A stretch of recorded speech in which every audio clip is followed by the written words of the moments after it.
Bismillahirrahmanirrahim. Assalamualaikum warahmatullahi wabarakatuh.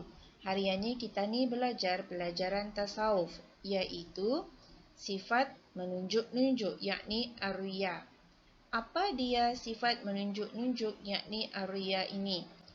Iaitu sifat menunjuk-nunjukkan amalan, atau dikatakan riya itu ialah menunjuk-nunjukkan amalan sama ada ibadah atau perkara yang berkebajikan kepada orang lain. Kalau dalam bahasa English kita ni panggil menunjuk-nunjukkan ni show off. Kita ni hendaklah meninggalkan sifat menunjuk-nunjukkan ni. Jangan ada dalam diri kita ni.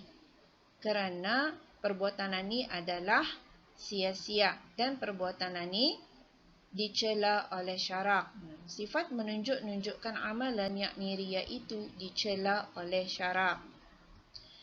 Seterusnya, sifat menunjuk-nunjukkan amalan ini adalah perbuatan yang sia-sia dan merugikan diri sendiri kerana Allah tidak akan memberi pahala. Sifat menunjuk-nunjukkan ini tidak akan memberi kita ni apa-apa kerana Allah tidak akan memberi pahala, dan orang yang tempat kita ni menunjuk-nunjukkan amalan itu pun tidak dapat memberi kita ni pahala. Maka perbuatan ini adalah merugikan dan sia-sia.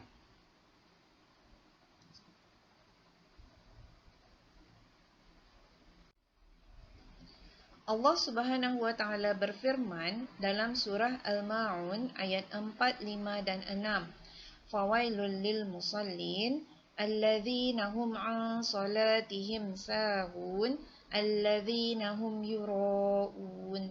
Yang bermaksud, maka celakalah bagi orang-orang sembahyang yang mana mereka itu lupa akan sembahyang mereka, dan binasalah bagi orang-orang yang menunjuk-nunjukkan amalan, yakni orang-orang yang riya di dalam sembahyang mereka. Maksudnya, orang-orang yang riya itu akan mendapat kebinasaan dan kecelakaan di kemudian hari.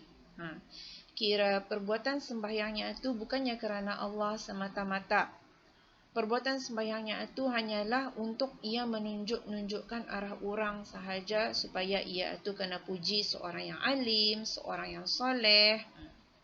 Sudah dapat orang ramai barutah ia mau menunjukkan yang ia itu sembahyang apa.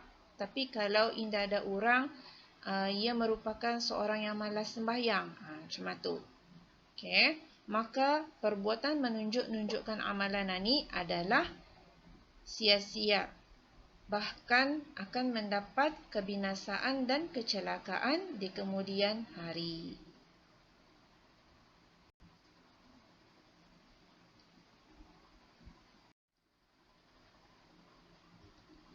Adakah amalan orang yang riya itu diterima oleh Allah? Perkara ini dapat diperhatikan daripada hadis Rasulullah sallallahu alaihi wasallam. La yaqbalullahu amalan fihi miqdaru dzarratin minar riya. Yang bermaksud, Allah tidak menerima sesuatu amalan yang terdapat di dalamnya riya, walaupun sebesar habuk sekalipun. Kita ni mesti meninggalkan sifat riya ni. Jangan biarkan ia ada dalam diri kita ni. Kerana Allah tidak akan menerima amalan kita ni itu. Apa saja amalan kebaikan kita ni yang ada di dalamnya riya, Allah tidak akan menerima walaupun riya itu hanya sebesar habuk. Itu yang perlu kita ni ingat. Okay. Ini adalah contoh gambar di mana lelaki itu bersedekah arah orang yang susah. Tapi diambilnya gambar, lepas tu dibawanya berselfie. Lepas tu macam kebiasaan masa ni orang melihat update status ataupun di mana-mana media sosial tempat ia membagi tahu orang supaya ia kena puji, rajin bersedekah, banyak duit, macam tu. Jadi kita ni hendaklah mengelakkan daripada bersifat riya ni, menunjuk-nunjuk.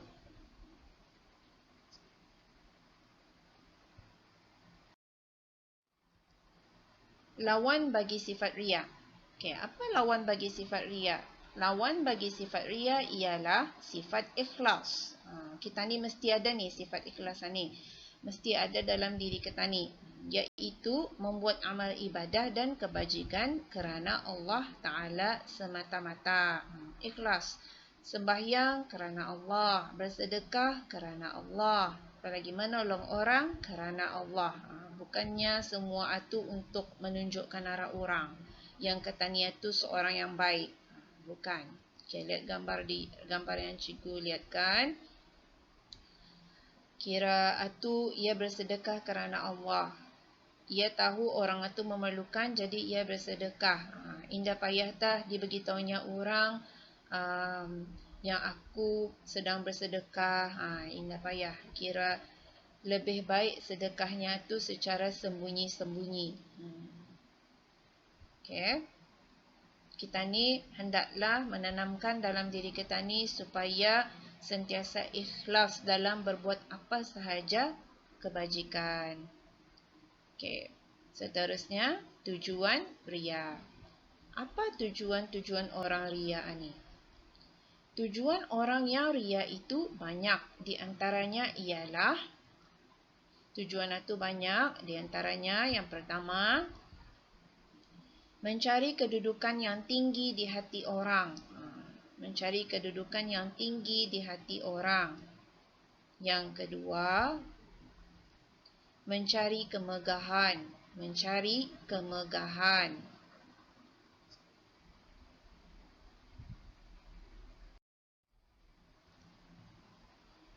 Yang ketiga, supaya mendapat pujian. Supaya mendapat pujian. Yang keempat, supaya ia dipuja dan disanjung. Supaya ia dipuja dan disanjung. Yang kelima, supaya ia dibesarkan oleh orang. Supaya ia dibesar-besarkan oleh orang. Yang keenam, supaya ia dikasihi oleh orang. Supaya ia dikasihi oleh orang. Yang ketujuh, supaya ia dikatakan orang yang soleh. Supaya ia dikatakan orang yang soleh. Yang ke-8, supaya ia senang mendapat harta dunia dan kesukaan. Supaya ia senang mendapat harta dunia dan kesukaan. Perlu kita ni ingat bahawa apa-apapun perbuatan kita ni indah perlu semua ni. Supaya kena puji, supaya dibesar-besarkan oleh orang, supaya dikasihi. Asalkan kita ni bersifat ikhlas, kita ni akan mendapat semua ni. Okay? Bersifat ikhlas. Buat semua kebajikan itu kerana Allah semata-mata. Okay. Sekian penerangan mengenai sifat menunjuk-nunjuk. Sambungannya dalam pembelajaran seterusnya.